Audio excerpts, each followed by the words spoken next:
cigarettes and, for the lighter, if indeed that's, he grabbed from his pocket. That's because that would have been, a little bit of a move. Aggressive action. Exactly.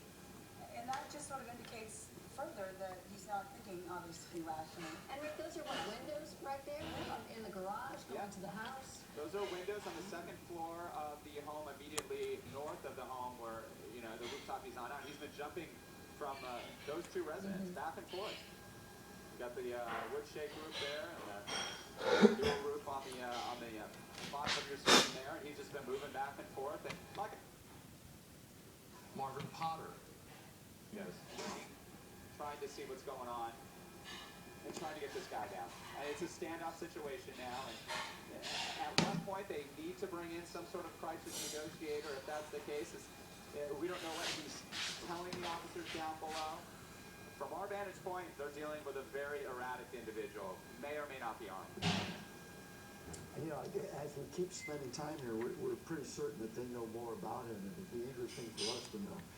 What is this Rick guy's knows his first name, background? but he's not saying it. Not, that's a good thing, Rick. I'm assuming that, they need to do a little more. There he is. He came into the sunlight there. We're trying to get the best shots we can, guys, here, too. It's, it's like threading the needle here, trying to keep track of him and all other things that are going on up here. Well, you're doing a great job. There's his, there you go, okay, he's on the move now again. Jump.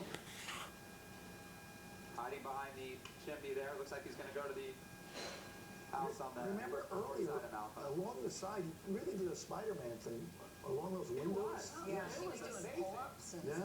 very Yeah, flexible. and very agile. how he, thinking of my home, and I live in a little Cracker Jack box. I can't just get up on the roof.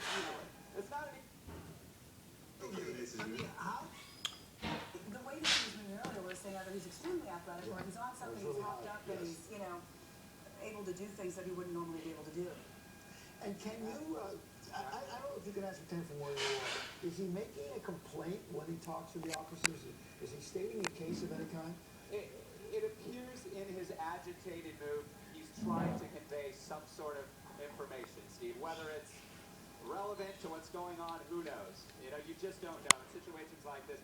First of all, a guy who chooses to run from police and then hop out of his car and jump on a rooftop and not give up. Obviously, there's some issues going on there. So, in terms of any rational conversations, you just don't know at this time. And we just haven't heard enough on the scanner. I mean, they're trying to communicate with him the best they can. How he got into this situation, how he